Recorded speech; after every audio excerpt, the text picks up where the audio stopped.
Hi everyone. It's Tuesday evening. It's about that time.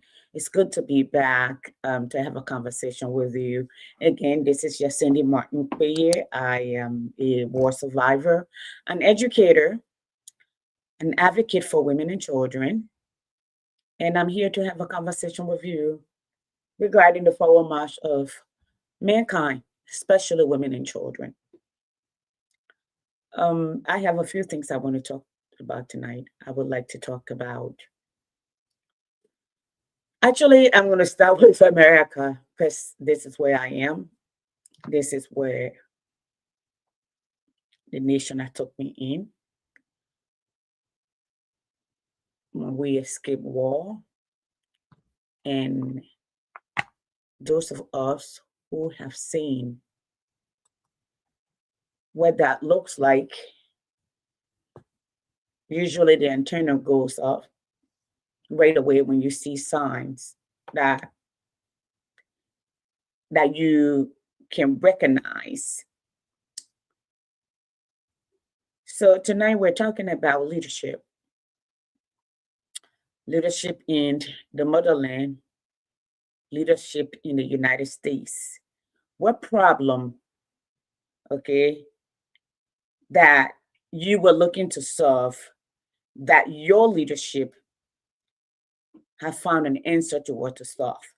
You know, General Colin Powers once said, the moment people who believe in you and believe in leadership, the moment they stop bringing problem to you to solve, it means you're no longer leader. They don't see you as such. Okay, and that's what I want to talk to you about. Solving problem is what we call leadership. Leadership is solving problem. Okay, and when we talk about homes, when we talk about husbands, when we talk about men, when we talk about these things, and somebody say, I'm the head of the household, meaning you direct the house. You are the problem solver. You are the builder of society. You are the protector of children, your wife, your family, your community. Okay. I can safely say the people of Minnesota are leaders. Okay.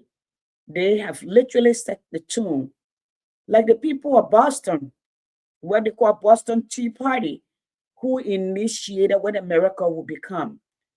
Okay. What is it? Land of the free, home of the brave. Hi, sis. Hi, how you doing? And that's what leadership is about. Now, I'm gonna veer off a little bit. I'm getting all of this inbox. What my thought on and they do survey in America about Balbany, what he named his show. I think it was phenomenal. I'm sorry. Okay. For somebody who deals with who deal with multi-language learner every day. Okay, I think it was. To begin with, Texas was a Spanish land, native land. It was Mexico. California was California. They became so powerful here that they threatened to take some money. If not, in fact, they went to war to take that land from the Mexican people. So when I hear people gelling and carrying on about how this is their country, other people need to go to their country, look at the Hispanic people, look at the Spanish people, look at the Mexican people, look at the people right across the border, then look at the Indians. What's the difference? Can you tell? Can you really tell an Ivorian, a Guinean, a Liberian from each other? No, you can't. It's like I go to work.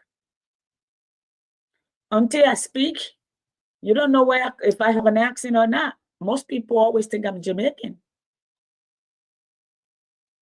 Okay. Now this brings me to this. I'm gonna play a few videos tonight, folks. Y'all please forgive me. Sis, y'all good evening. Y'all thank you for tuning in. Please share. Okay. I want to talk to you. And let me share this. I'm here. I'm baking bread. Let me tell you, so this is Rebecca. I was supposed to call you. I apologize. This week, Saturday is my birthday. No, I'm going to let you people have all the good time with your family. I'm going to drive up to see my baby, to hang out with her. That's what I'm going to do. Another thing that I'm going to do is I'm going to be reaching out to all of y'all to support this platform. Okay. I don't need a lot. I don't need to go. If I want to go to Jamaica, I'll buy my own plane ticket. If I want to go to Switzerland, I'll buy my own ticket. If I want to go to Holland, I'll buy my own ticket. But I want us to build this platform back that we did it before. So I would need help. Okay, for my birthday, that's what I'm asking for. I would need contribution to pay at least 6 months on my StreamYard, on my internet. I am looking, they're supposed to be getting back with me because this temporary stuff where you go on people radio station, after setting down, they cut it off without information. It does not fly. And I want to be able to speak freely, especially for somebody that I support or who I support. All right. And how we talk differently. I'm a storyteller. I'm an educator. I would say I'm a historian, okay, and I'm a student of history, a teacher of history. As such, I tell my story differently, I preach differently. And most of you know, because people say, I'm feisty, okay? My words are on my tongue, yet do I think about it? I do. I do. Before I come out here, I research, I do. Before I write, I research, I do. So that's what I would need. And I'm giving everybody heads up. All right. Please. I am looking forward to it. I'm going to create a inbox and I will send inbox to everybody. If people don't donate, I will, those that I know that think will donate, I'll reach out to you. But I'm reaching out right now on this platform to let you know, yes, I will post my number tomorrow or Friday, and I'm going to start. I need to raise at least $1,500, okay, to do so. That's all I need. All right, that's all I need. I pay for this every month. Since Rebecca, thank you though. I know you're been sending me something, but I don't know if for me or if for somebody. So I'm supposed to get with you and find out. Wow, I need to call Lily again. Lord, I need to call Lily again. God have mercy on me. I need to call Lily again. Yeah, her mother passed, and I need to call her. Oh, this country can carry you. Sometimes you can just be. Okay. So now I'm going to play a video. And the question to you is, for me, to you is, the leader that you have elected here, cuz, what did you elect them for? Have they solved your problem? Or have they compounded your problem? You know, I told Liberian people when they were singing their song, just we are go, we tire, oh, just we are go. All right. Then the other group came. Even in the casket, we will elect you. And I told the Liberian people, places that I went, whenever, even in any relationship, whenever your decision is based on fear, frustration, or anger, it is likely that you will make a mistake. You will enter the same place that you started. Maybe we need to have a conversation. Okay. I said it here. Your best bet is take your time.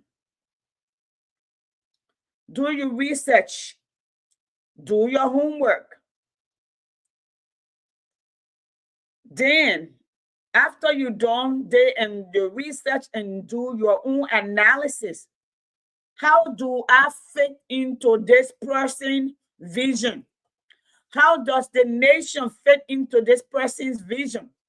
Where have this person done this before or attempted to do this before? How many times have this person fallen and rising up or gotten up?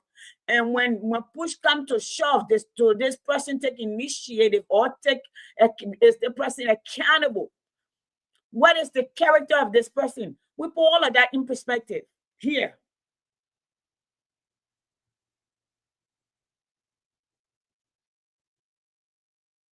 Oh, thank you. Okay, good. Okay, Matthew. Okay. That's what I told you. I came back on this platform and I told George, your people are fooling you. They are lying to you. Liberian people love you, but they're afraid of you because they're afraid of the people that follow you. They're afraid of the way the people are treating them. I said it on this platform. Anybody find my old video? And I told Liberian people, if you are leaving George, the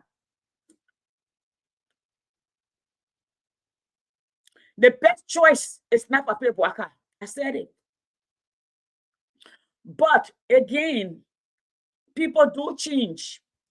So I said to myself, and I said on this platform, at one point I was angry and I said something. I have to come back and apologize. That's the first time. It's because when I say never, because I'm not going to say never. But I also said to Boaka, do right by the Liberian people so we can come back and apologize to you that we misjudged you. Up to now, I don't believe we misjudged him. Somebody said the other day, yesterday, that I was cursing. No, I call him a liar. And I still stand by it. When my brother worked diligently with the Gift Foundation after the Ebola and all of that, he wrote some grants to do research. That's what he was good at. He was battling cancer. He was right here in this room. Sunday after chemo, I had to dress him up just from here up so he can stay relaxed. And he would get on the phone with World Bank and other people, with Ellen Johnson Sirleaf. I was telling him, you are replaceable. You need to take care of your health. When you die, these people will find somebody to replace you. My brother wanted to work for his country. He did that. When he was writing that grant, he was so sick, my husband had to help him write the grant. He was here when the grant went through. They did the interview and everything. When you heard about the money, Boaka office, the grant was waiting through Boaka office. Boaka office seized the money.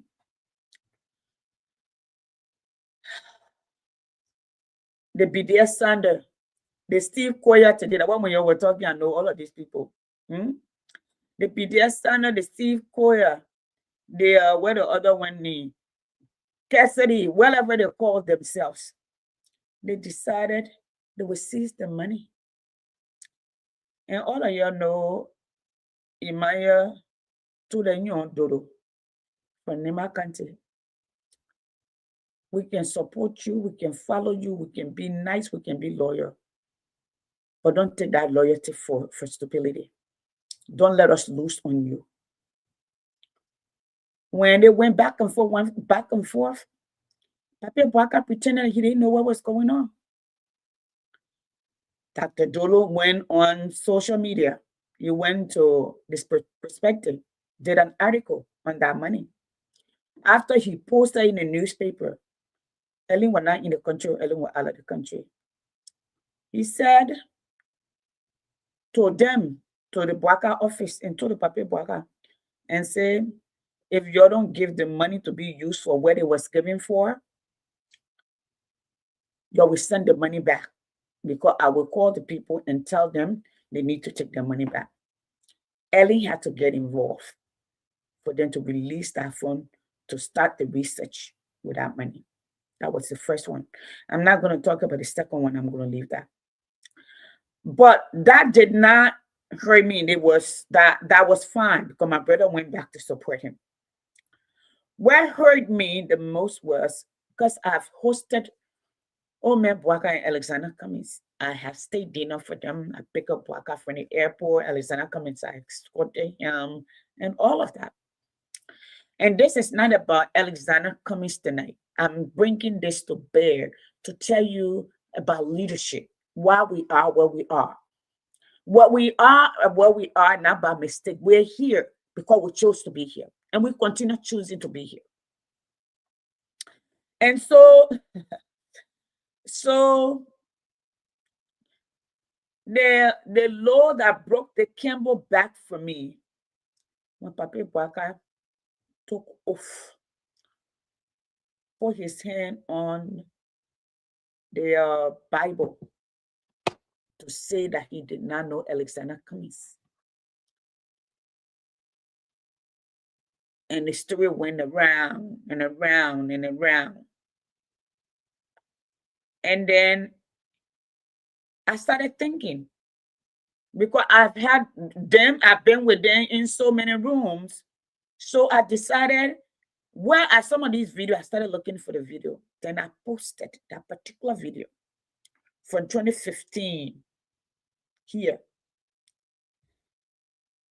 where I was leading the tour for the vice president. And when he looked up, he said, "Did I see Alexander Cummings here? My friend and brother." Oh, when we started this project, I called him because he needed to tap into his resources. He needed to tap into his people, his connections. At the time, he was the CEO of one of the legacy company in the United States, one of the oldest company, a multi-billion-dollar company, over 200 billion company at the time. So that was his friend, that was his brother. And they went to school together. He supported his joining to the presidency or the vice presidency, even when he ran. Even in 2017, when Alex did not win, Alex asked him where he wanted to be asked for endorsement, but he said no, he wanted money, so Alex gave him money. A lot of people didn't know that what happened. And he would never say, very dishonest papi. I'm saying it, and somebody will come and say, "Oh, you insulted the papi." That's not an insult. It's a description of a behavior. If in Liberia, calling, when I was younger, I remember my parents would say, "You don't say the person lie, you say the person telling story." I was listening to Will Debo earlier. Will Debo, I reached out to him during the election. He was supporting Papa Boaka. I saw Will Debo talking to Papa Boaka today and say, "Papa, you lie to us." He said, here is the video right here. He said the older people in Liberia lie more than the young people. But what I would say is, it's not what we say to the young people. It's where we show the young people. The young people learn by example. We can tell them everything. If our action is different from what we're preaching, they are going to follow our actions. That's the way the kids are. Just see how corrupt our young people are. They lie. They lie because of what they know. They lie because of what we know. I'm going to play this video. This is not my video. I have no copyright to this video. But I want to play it. It came from a God, because the word is so close today that everybody are connecting, especially people who care. They're white people who truly care about Africa or care about Black people. Because I always told people, if it were only Black people in this country fighting for freedom during slavery, they would not have won the white people. It took every race, it took white people, good white people. And I always say, in every generation, they will have their own war to face, their own Goliath. And in every race, you have good people, you have bad people. Even if you put the blonde-headed, blue eyes, all of them in the same place, only so of them, they will fight each other. In the 12th, the 13th, those century, what did they do? They were calling each other barbarian. Some of them calling themselves vacuum. Some of them calling themselves whatever they were calling themselves. So that's the way the world has been. And sometimes people can look like us and not really look like us. where we don't know, where we don't understand, we discriminate against. But let me play this video. I want you to listen to this. This is a boy who been a boy, because in Liberia he will still be considered a youth. I want you to listen up here to this video. Okay, it's not my his country. And I've listened to a lot of his speeches where he's talking. I've seen some of the meetings that he's meeting with international leaders, etc. And I have to say, I think there's something that a lot of African leaders can learn from this young man. Very often in Africa, you see leaders, politicians being in power for years and years and years. And very often you find that a lot of them, they don't build anything. It's almost that there's more a consumer mentality and a desire to stay in power, but it doesn't benefit the people. The thing about leadership is all about developing other people to become better, even than yourself. All right? And I see that lacking very often in African leadership. I can also understand why this is the case, because very often leaders feel threatened by upcoming people, especially the younger generations, that's got innovative ideas, that are playing around with concepts and principles, and that's got a vision that differs from the old ways. And I understand that a lot of leaders feel kind of intimidated by that or threatened by that. They're insecure about their own abilities and their achievements. And instead of being open for a new generation to rise up, they press them down, they subdue them, because they see it as a threat. That's why older leaders will often criticize the younger ones, because it's a defense mechanism to protect their own self-esteem. Another reason is a fear of change. Success often brings change and challenges to the status quo. It's just how it works. And very often leaders feel threatened by these changes. They are comfortable where they are because it seems like the system is working, but very often the system is only working for themselves. It's not benefiting the people. Make no mistake, listen, Africa is one of the richest continents in the world, but it's one of the poorest. Why? Because there's a lack of leadership. You export raw materials instead of processing it yourself. There's very often a lack in the standard of education. And listen, if the education sector is not on par or it's not doing its service, change it, all right? Education is key because knowledge is power. And as a leader, as a president, you have to invest in the upcoming generation and provide them with strong, effective education. You've got no other choice, because those children, those upcoming people, they are the doctors of tomorrow. They are the nurses of tomorrow. They are the educators of tomorrow. They are the engineers of tomorrow. There you go. I don't have to say anything right there. This is what I always push. This is what I always talk about right there. When you invest in the people will build their country. You don't need to build it before them. No nation developed before its people. Okay. So if you say you're developing a nation before the people are going to be slaves. Okay. How many Liberians who live in Liberia, who are not in government, can afford to sleep in Boulevard Palace Hotel? The daughters are taken there by men who want to go and pee on them. Some of you men are looking for virgin to marry. Okay. But you are putting whole all under the small girl them for 9 and 7 and 8 and how many year old. And then when you talk, you say that's your culture. Sorry, no disrespect. My son here, Dr. Leah, welcome. Sis Veronica, welcome. Brother Ben, welcome. Brother Thomas, welcome. Mohammed, welcome. Yes, Sis Rebecca, all of you, welcome. Amicho, welcome. Okay, Sis Amicho, welcome. Now, and then I want to play another video. All right. It's saddening me in 2026 that Liberian mothers are still calling to get help to pay their children's school fees. That we brag about paying young people to go take a 6-week training. And then we become God. Because we send a few kids to school. I do that.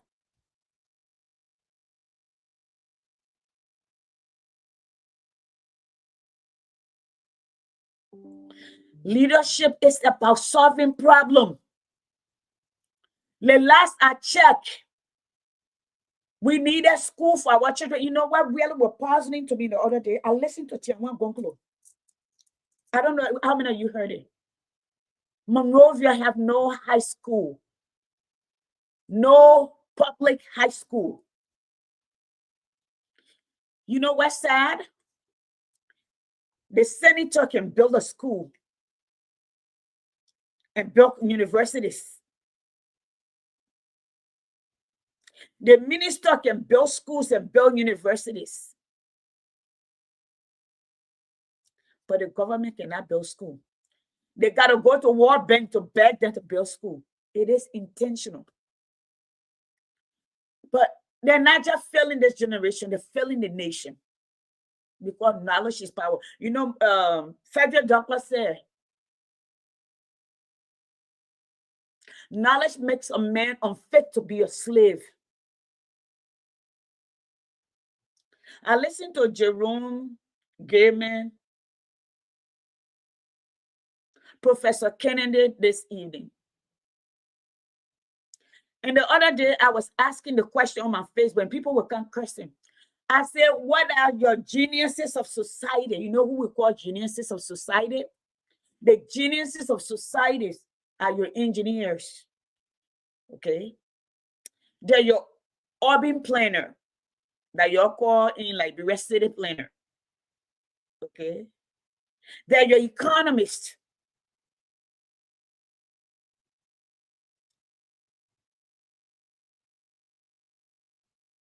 They are your architects.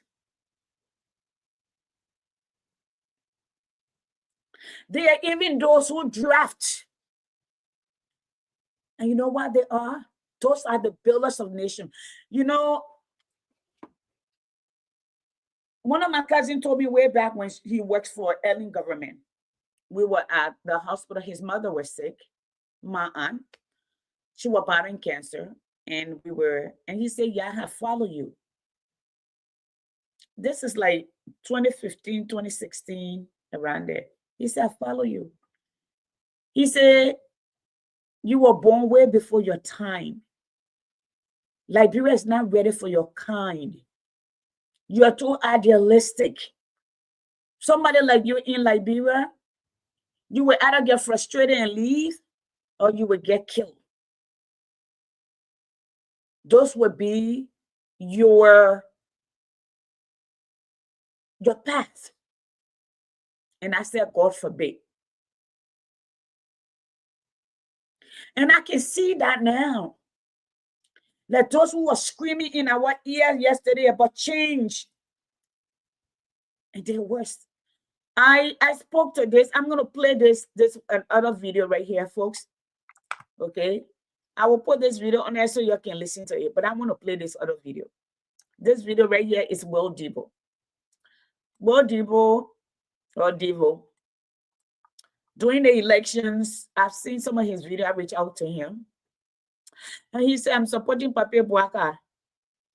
So I want to play this. I just want to play a short screen of it. Okay. And something have to change. Oh, man. Don't lie that you create 70,000 jobs. Or if you get a job in 4 years, let on. Okay. My name is Will Debo. Lie you owe me.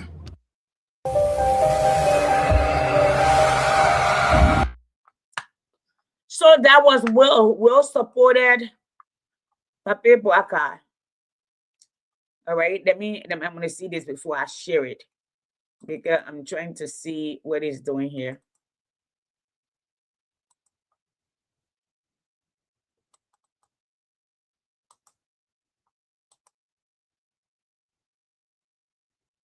And next time before you talk, you think, oh man, don't lie that you create 70,000 jobs. Or if you get a job in 4 years, let on. My name is Will Debo.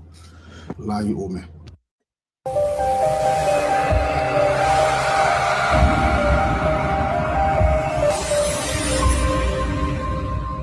You know, some things that you can hear, you can't even know how to address it. It can make you shame. Have you ever heard something coming from somebody whom you respect so much, you get so shame? That the position I am right now, I'm so ashamed. I will say who I'm ashamed of, by the way. But during our days when we were growing up, because I was born in the late 70s, very late 70s, that's when I was born. Some of you will start calculating my age now. All through growing up in the 80s, when you lie, the people in the hall will flock you. My pa especially, he will, don't lie.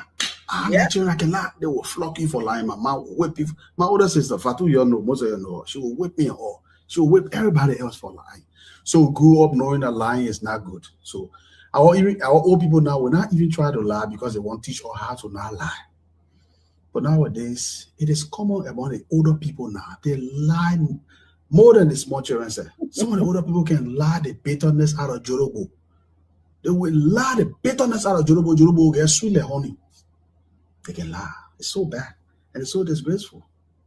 Put President Boyka on the screen. Now I can talk to you, President Boyka, because everybody saw me at 2023. I campaign for you. I campaign for you against President Weah. Even if I was able to convince 10 people to vote for you, that's something. I didn't have to do it, but I did it. I used my mouth, my intelligence, and my platform to do that. So if I see you doing or saying something wrong, I'll call you out. I'm not like those reckless bourgeoisies who cannot tell you the truth. President, hey, President, that lie. I don't want job from you. I don't want friendship. I don't want nothing. So this is a very good position to be in, where you are self-sufficient. You can work for your own money. You can do your own thing. You don't need the president's, recognition. You don't need it. Like me, I don't need anybody's recognition. So I will say it. I don't need your job. In fact, I'm trying to create a job for people. So I'm in the right spot to talk, comfortable position. Now, let me tell you what I got to say. I was so disappointed when I saw you use your own mouth, President Boyka. Not to say you pass your information, Minister, anybody. You use your mouth to say that you have created 70,000 jobs for Liberians since you became president. 70,000 jobs for Liberians. That's a slap in our face. That's so disappointing to hear it come from your mouth. It's so glaring. Let's go to the IMF. Let's talk about the IMF. The IMF report 2024-2025 says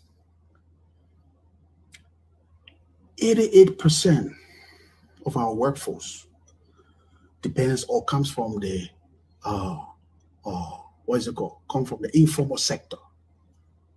88% informal sector. That leaves us with 12%. It leaves us with 12%. So are you telling us you create 70,000 jobs out of the 12%? Is that what you're saying? How? Busted.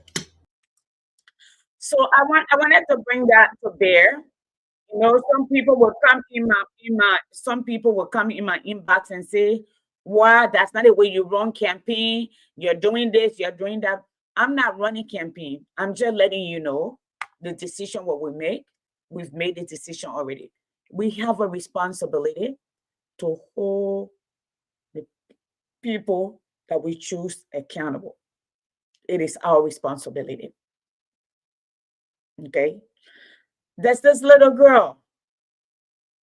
You remember Papa Boyka also told us they have moved the children off the street. I see they're going around and collecting, they're taking drugs from people.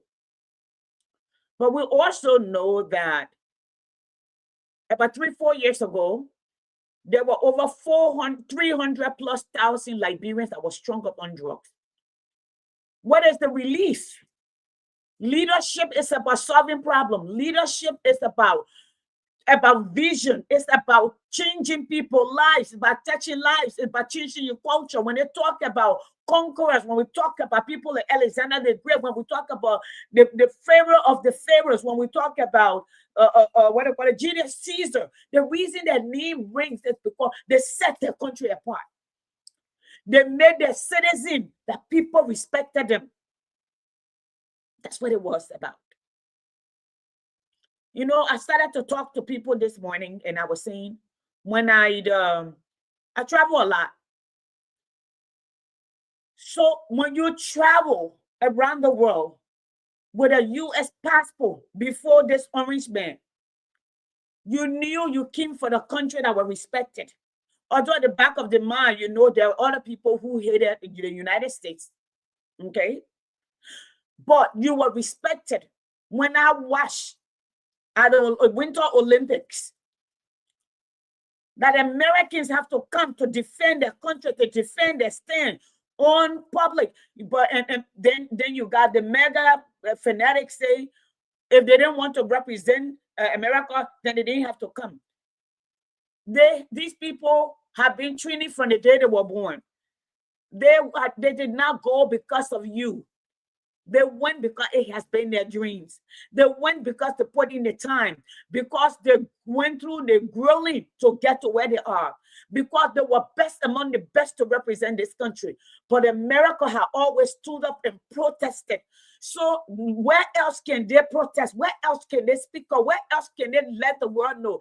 If America government can condemn other nations, can get on the plane and go to other nations and say, you are not performing for your people, so we're going to remove you.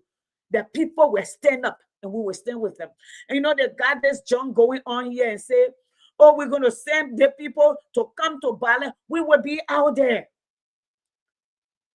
We will be out there to vote. There's nothing to fear but fear itself. I listened to this young man one time. They took his video there up. He said, Black people have always made mistakes. They will say, I will die for my children. I will die for my children. I'm not dying. He said, to save my children, I will go to jail. To save my children, I'm the one that will be executed. To save my children, because I will do everything I can to protect them. I'm the one that will be buying them so my children can live. So we're going to go out. We're going to vote. Then I hear the so-called Christian from out of Africa who don't matter for them, don't even know Christian history or religious history. They tell you, oh, the Democrats are the gay people. All of them are funny. The one their names are coming out on the Epstein file, sleeping with little boys and little girls. Are they all Democrats? Is it not the who among who's? Is it not the billionaires? Is it not the political elites? This is not a Democrat or a Republican issue. This is not about spirituality. This is about white supremacists. This is about racism. This is about money. Do you know?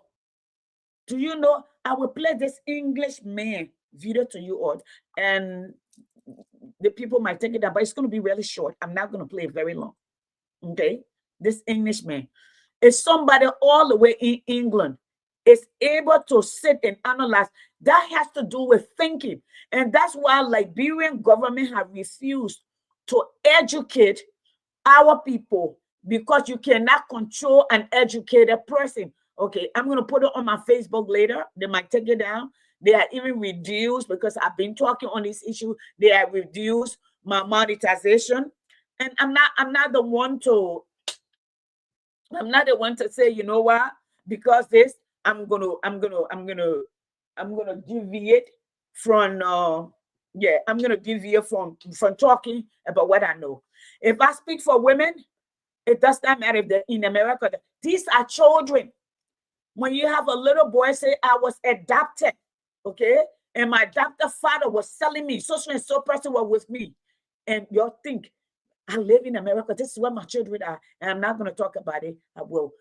How has your leader solved the problem that you elected him for? Liberian people, you elected Joseph Boakai that he would change your life, that we are doing wrong. How has your life changed? For me, that's what I want to know. Leadership is about, okay? This old man, and I'm gonna finish with this. Give me 1 second. I'm gonna let me see where my husband is. All right, folks, give me 1 second. There is a video that I want to play, and I want to play that video really quickly.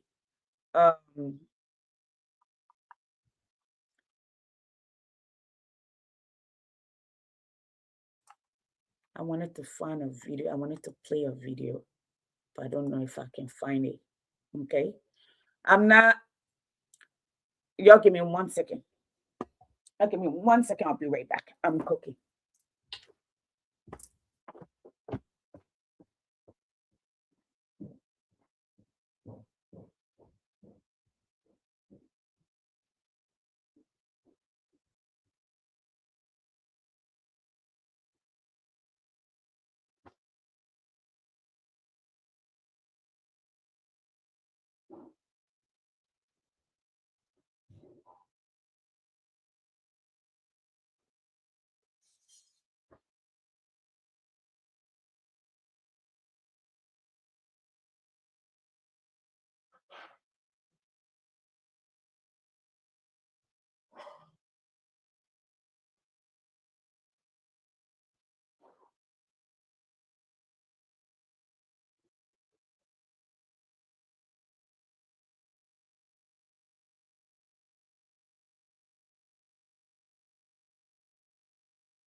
Sorry, my food was going to get burned. So I apologize. Even if you don't stay, I made rice bread. Listen, right here. This is yummy. Sorry, everyone. But I'm going to finish up. I want to read something that I wrote this week, and I'm going to end with that. I apologize, everyone. But remember, I'm just coming from work and literally walking in. So, yes. So let me see if I can pull this up.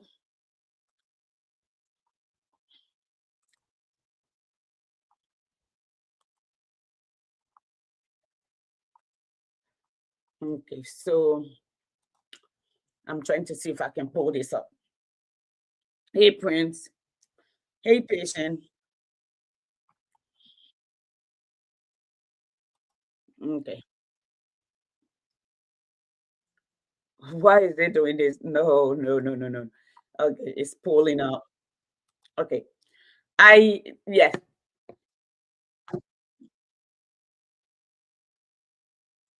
Okay. Now it's off. Okay. So the question again I'm asking all of you is, what were some of the issues that you elected your president for that he has solved? The one on this side, on our side here, the orange man, he causing all more trouble and more embarrassment around the world than war itself can tell. So now I'm coming to your Liberian people. Okay. I want to play this video. And somebody came under this post to insult this man. And when I play it, then I'm going to go ahead and play what I particularly wrote. Okay. And this is what I think. And Liberian people who think, okay, and that the people who buildings were just broken down, and then they are told that they thought if they went to court, follow the process, the people will not move. Okay, that the people will not move, and because the people will not move, they rather break the place down than compensate them. That is inhumane. Okay, so let's play this. Let's listen to this young man. I don't know him, never met him. If you know him, anybody sees him, tell him that Yasin is trying to reach him. Okay, and this is gonna go further than this. Judiciary with the executive. The judiciary should be so. People were here insulting him. His enunciation may not be to your liking, but for me who deal with multi-language learner, me who deal with people from different countries, English as second language, I can, and I'm not saying English is the second language. It may be English is not my first language either. I'm a man or woman. Okay. So, but I can listen and learn. So let's listen to him. So realistic in a sense where even if John Brown or Peter Paul is the owner of a huge parcel of land that people have already built on, bought it, and have families for decades and decades, or 4 to 5 decades, and you as a judiciary making such a decision, you should have an opportunity. At least you should be able to give the people at least about 1 year before carrying on demolition. But to just bump into the people unaware. That you must see it there. You just came yesterday morning unknown to everybody, and you start breaking our places down. And the government is sitting there not doing nothing about it. Okay, then the people have already been homeless. What is the role of the LRRC? It's about time that LRRC should be able to come in. Even the National Housing Authority. But now, the National Housing Authority should be telling us how many buildings they were able to erect within Montserrado, Mangibi, and Bon County that these people can be absorbed in. Where are they? Where are they? I don't think that is what we voted for. The people cannot continue to be crying, and it's very frustrating that even those who we call lawmakers, they are there looking at things that are able to say, not just nobody to talk for her. Even our representative priest, he couldn't say anything. He was there. When at the time, we were in power, even though we were different. But I was stand for the people. What about representative? When you tell the question your people negotiate, we can't say anything. The law is the law. Then when you representing now, the people we supposed to be talking for, you standing. Our people are homeless. Our people have nowhere to go. See the video we've been seeing. Look at this video.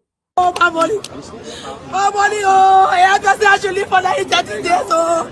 I just like me, oh. I can't get out, oh. I can't get out. If the government want to make this place unease for some of us, we'll continue to recommend and remind them that Liberia is all we have, and only Liberia we can protect. I hope that this resonate with you that is in government, that is doing these things to your brother, to your sisters, that tomorrow you'll be out of government and history with George. I'm pissed up. I'm pissed up. I'm very mad. As an activist, as I am, it is very unjust to sit and watch the form and manner our people have been treated. Seriously. The government run on 3 branches.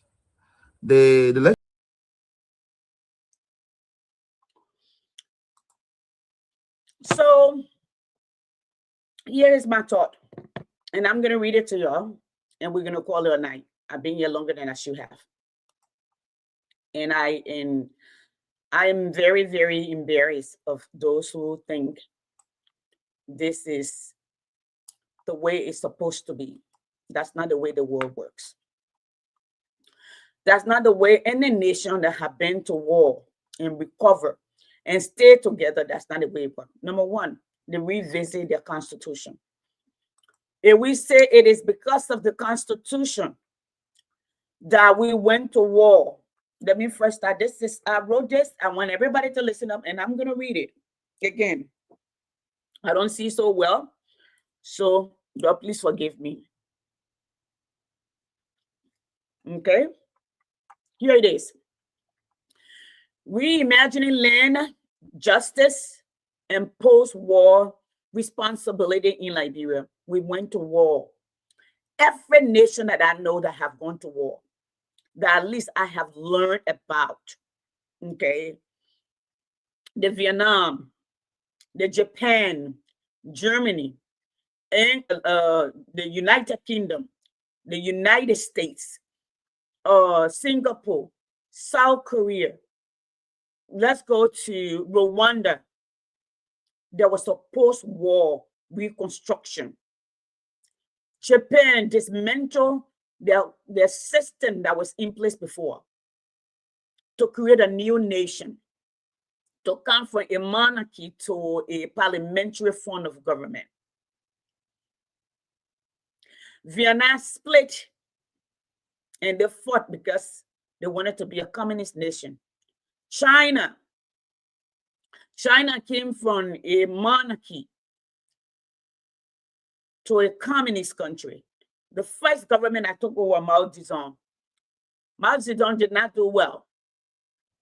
Deng Xiaoping came in. He came with 4 pillars of development and took China out of isolation and said, we don't have to reinvent the wheel. We will customize the wheel. We will take everything that we can and build upon it. We will educate our people. But under Mao made sure the talents of the nation were dismantled. You were killing artists, engineers, because he wanted to control the nation. It didn't work out. And then Deng Xiaoping came in. This is China before you got Xi Jinping. This is just yesterday from the 60s. Xi Jinping ain't coming to the 70s. The 70s. Okay? That's what I'm telling you about. So, let me continue this. Let me read this to you, and then I will explain to you where I am. And I will keep bringing it home. Okay? We cannot rebuild a nation by freezing its people in the past. Liberia cannot rebuild its future by pretending time has stood still. Nations emerging from conflict are not rebuilt by rigidity, but by vision anchored in humanity.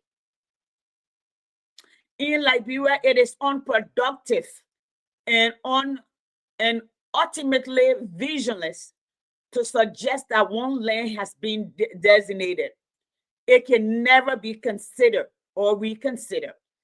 Even when such rigidity undermines the lives and livelihood of citizens. Governance is not an exercise in freezing history. It is a moral responsibility to respond to human reality. What is our reality? We went to war. In our constitution, there's nothing there about war and how we were going to overcome it. So that's where leadership comes to play. All right. Laws are instrument of service, not a barrier to survivor. Liberia's civil war, which spanned 14 devastating years, displaced hundreds of thousands of people. Family lost home, land, livelihood, and in many cases, entire lineage of stability. When the guns fell silent, there was no comprehensive national reconstruction or resettlement plan capable of absorbing the displaced into safe, planned community. Faced with survival, many settled on undeveloped land that had long remained idle. And over time, they built homes, neighborhoods, and local communities. This was not an act of lawlessness. It was an act of necessity, okay? To assert more than 30 years later that such land can never be revisited or regularized is to ignore Liberia's own constitutional spirit. Article 5 of the Constitution of Liberia commits the state to promote social justice and equitable distribution of resources. Article 7 places sovereignty in the people. Hold on, my eyes are bad. Sovereignty in the peoples and mandate the government to act for their benefit. For these provisions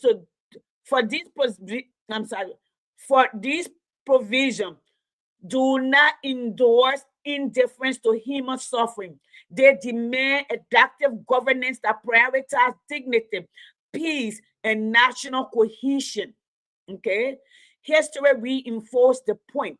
After the American Civil War, formerly enslaved Americans migrated from the South to the Northern city in search of safety, work, and humane treatment. I'm taking you into history. This is what I teach. I teach it every year. I teach about these countries that have been to war, the reconstruction in America, the reconstruction in Japan, how Vietnam stayed, all of these people, Germany, how it was rebuilt. That's what I teach. And I learn every day as they improve. Okay. So now, where am I? So we talk about America. So we call that what? Which is known as the Great Migration. It was not dismissed as a violation of pre-war land or labor arrangement. Rather, it was understood as human response to systemic displacement and exclusion. Cities economics and policy gradually adapted new reality reconstruction. Flowed through it was, okay, flowed through it was recognized that people cannot be asked to remain where survival is impossible. International and African experience further affirmed this lesson.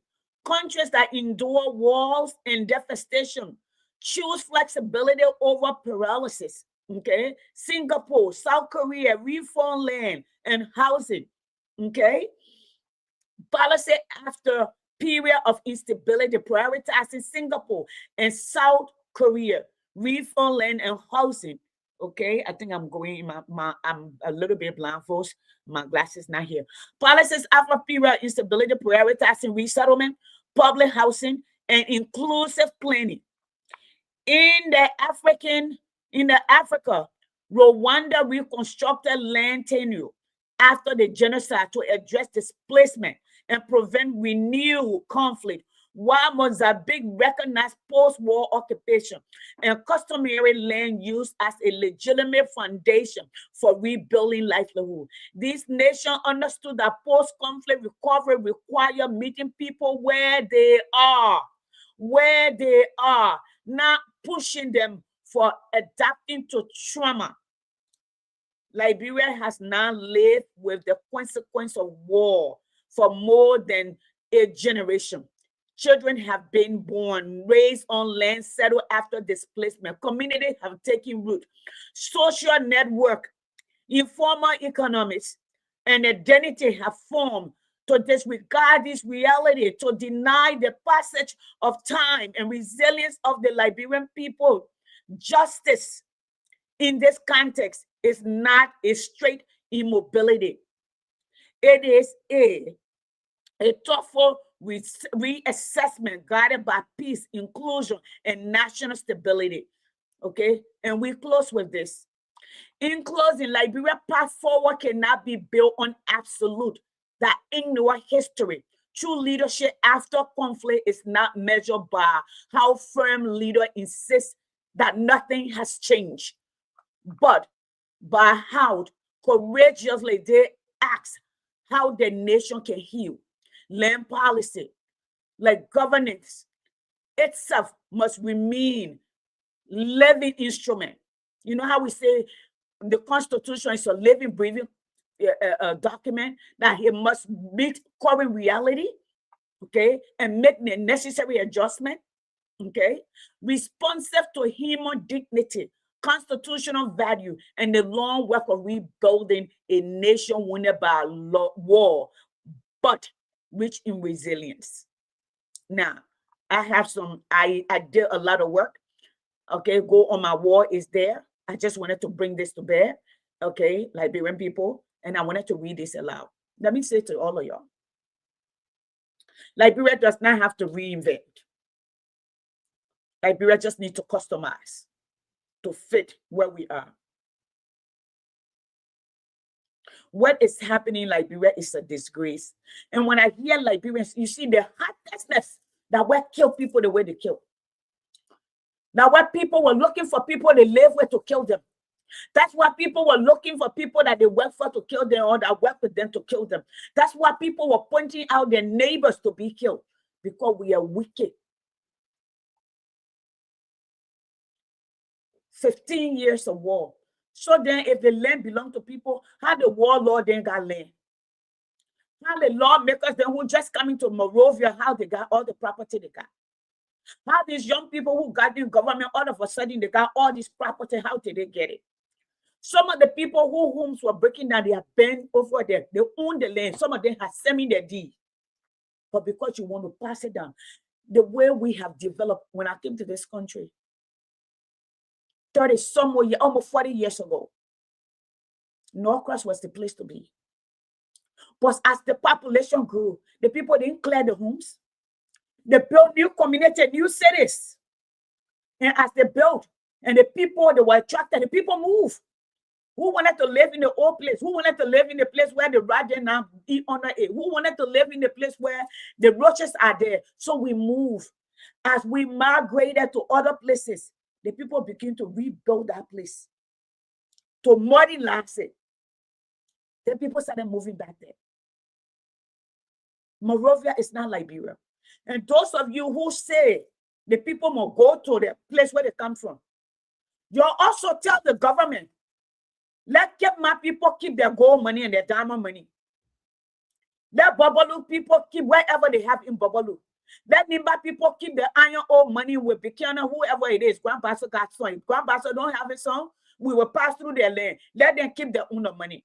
Let Grand Jida keep their own money for the forestry, the timber, for their gold, their diamond. Let them keep it. Let's see what Monrovia have. Let them eat their sand and the fishes.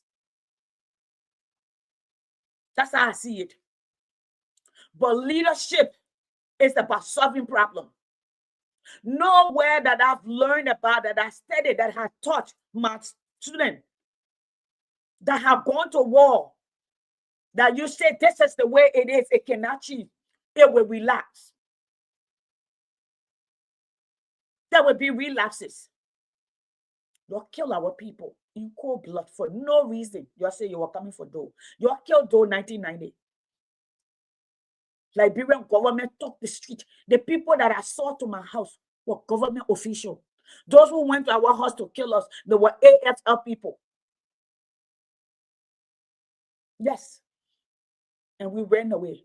Then we entered in the rebel zone, and we were not safe either. And we were nowhere to go. Nowhere. The rebel came for Doe. They ended up coming for the civilian. Doe and the rebels supposed to be fighting, but he decided he will go, he and his soldier then will go for the Liberian people. That's what you're doing. Papa Bwaka was old and alive. He knows the story, and he watching it play. He will have nothing to lose, have nothing to fear. You fought a war that 75% of the people who fought were children, drugs, strung up on drugs, giving guns to take lives. And you brought in no change. During the disarmament of Liberia, in the TRC report, the recommendation is there. Our children were supposed to get training, job training. They were supposed to get college education if they wanted to. They were supposed to get high school certificate if they wanted to. It was supposed to be sponsored. I'm sure the money was given to Liberian government. All of that ended up being a lie.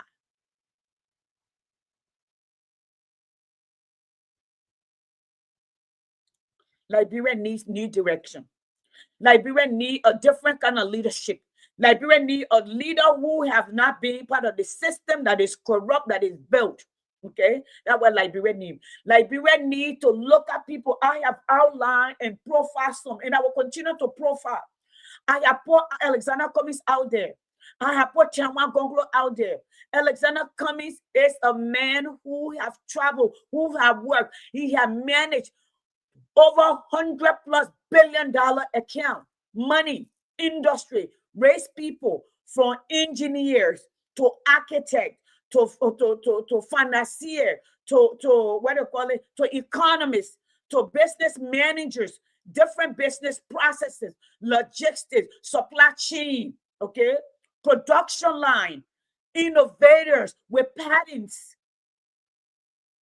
And nobody came back to say he still was honored. I had an opportunity to go to his honoring by a university, a legacy black school, HBCU, last year.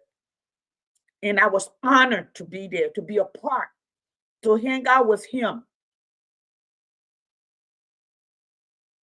We want innovators. We want people who understand what it's like to win. Not just to take for themselves, to win with people, to raise up. I had an opportunity when Mr. Cummings were retiring.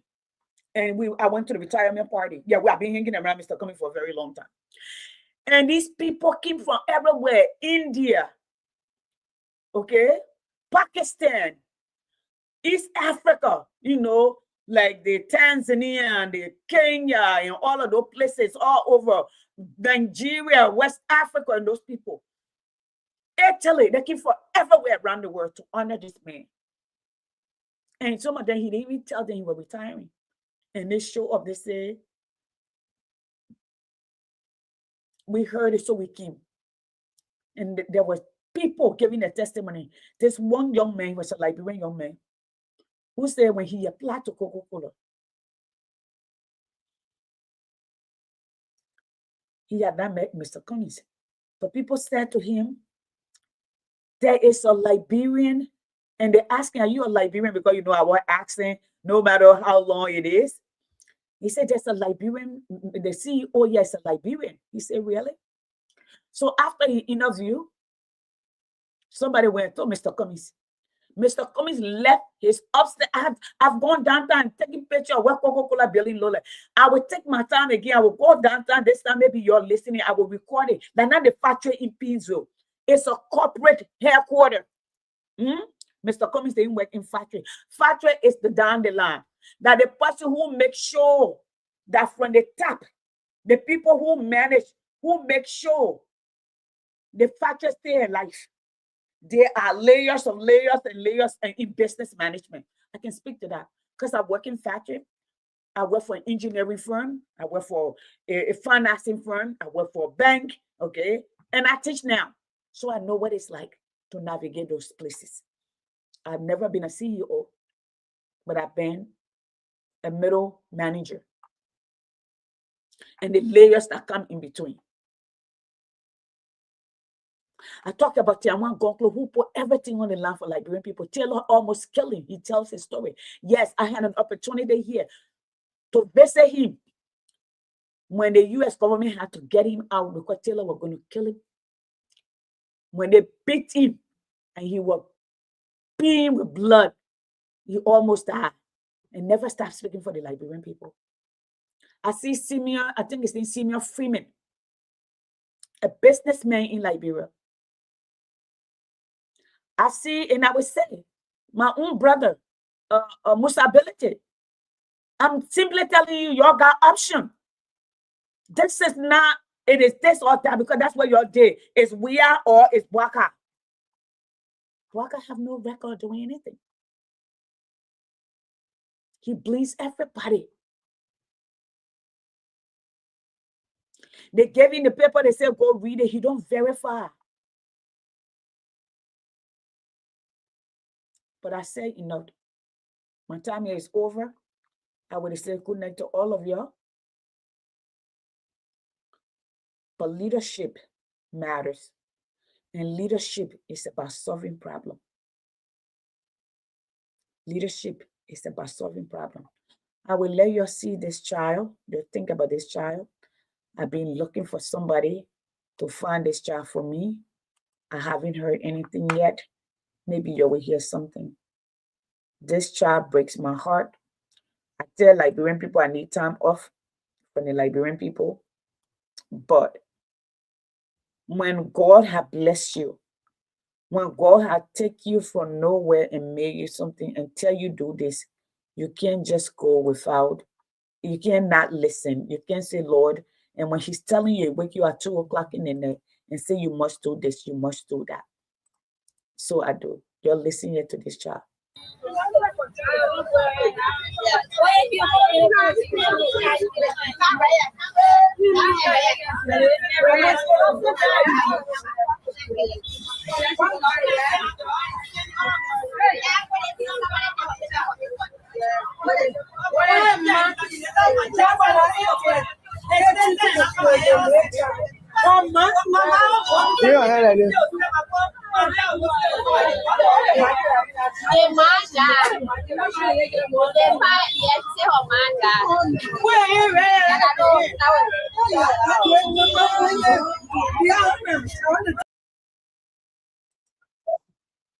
Anybody in Liberia who can find this little girl, please let me know.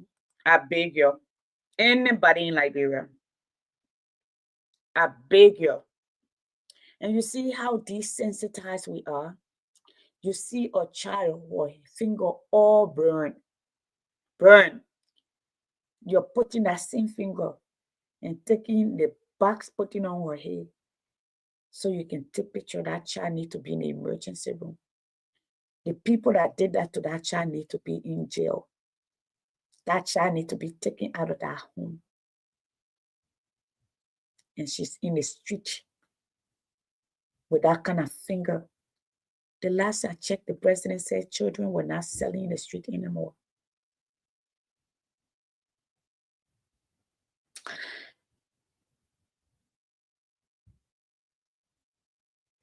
Mandela said, and I'm sure it's a quote from somebody else,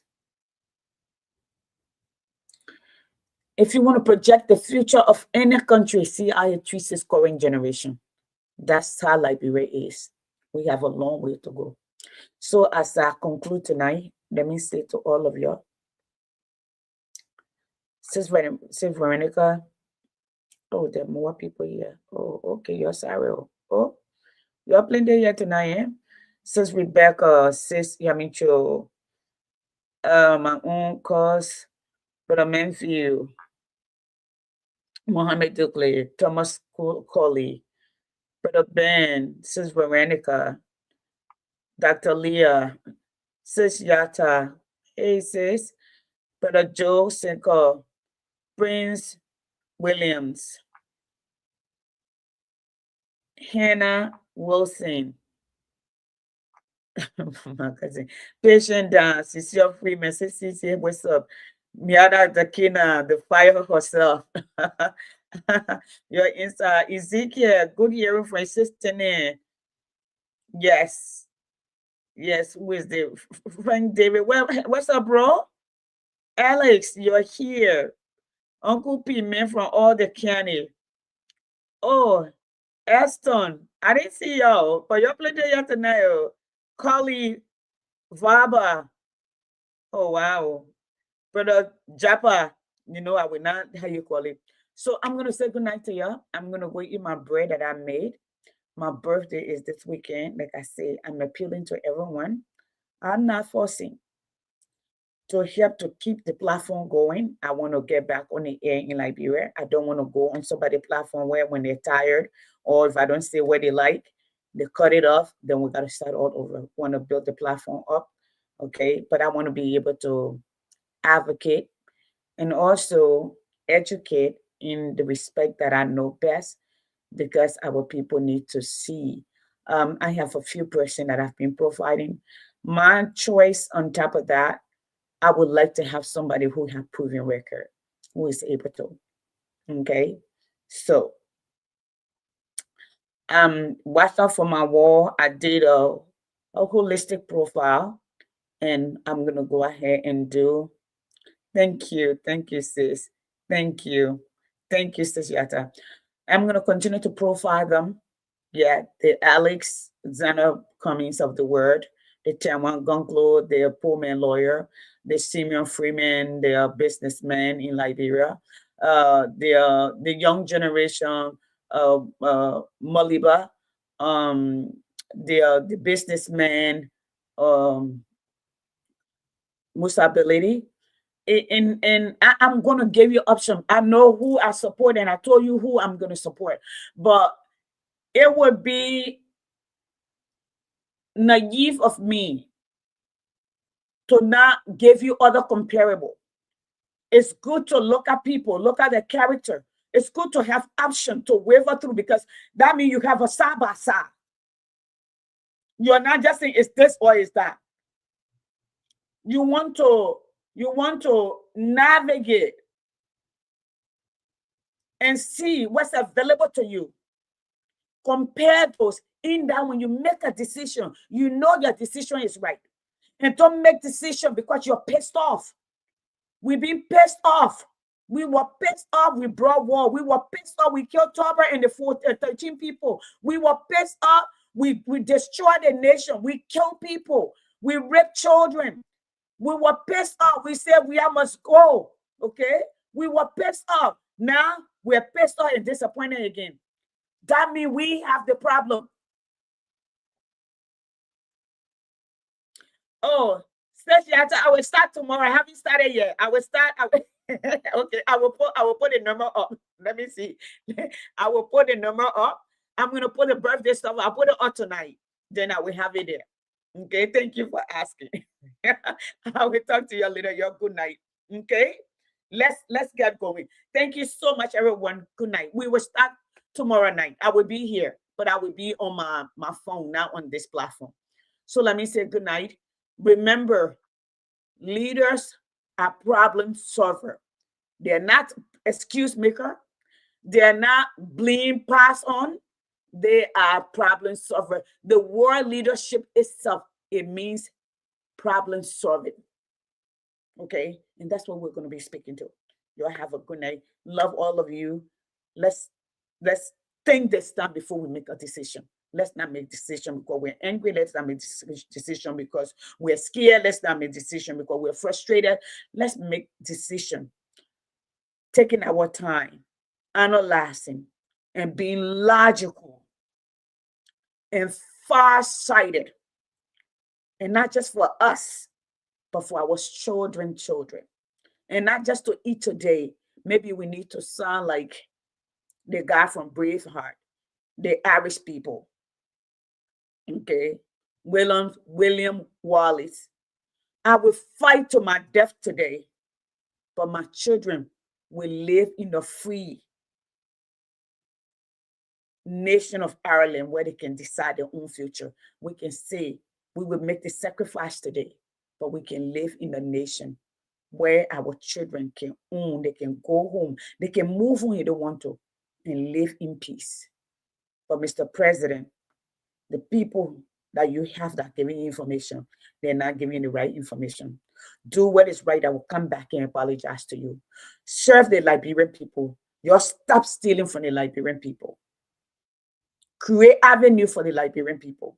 What you people did in Satan and what you people are doing is wrong. The first thing that you should take care of is housing. Jobs for the people to have some dignity. You don't break down home and leave your people laying down in the street. What is the role of government? What is the role of government?